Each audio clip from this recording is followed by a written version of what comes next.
প্রতিবেশী দুই দেশ পাকিস্তান ও আফগানিস্তানের মাঝে লড়াইয়ের ইতিহাস নতুন নয়। স্বাধীনতার পর থেকে উত্থান পতন লেগেই আছে এই দুই দেশে। তাই প্রশ্ন উঠছে, দেশ দুটির সামরিক সক্ষমতায় কে কেমন?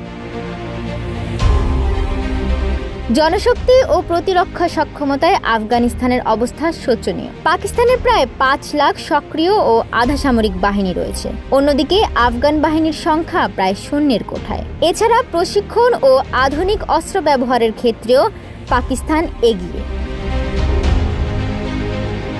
পাকিস্তান 2025 সালের গ্লোবাল ফায়ার পাওয়ার সূচকে 10.25 পেয়ে বিশ্বে 12তম স্থানে রয়েছে। অন্যদিকে 2.64 সূচক পাওয়া আফগানিস্তান সামরিক দুর্বলতার ইঙ্গিত দিচ্ছে। এই র্যাঙ্কিংয়ে আফগানিস্তানের অবস্থান 118তম।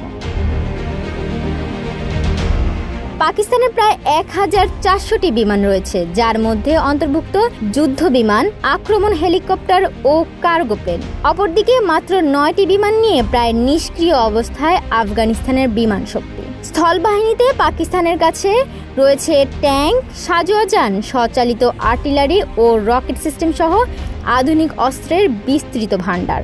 আফগান বাহিনী এসব ক্ষেত্রে কার্যরত পিছিয়ে। আফগানিস্তান ল্যান্ডলক হওয়ায় নৌবাহিনী গঠন করতে পারছে না।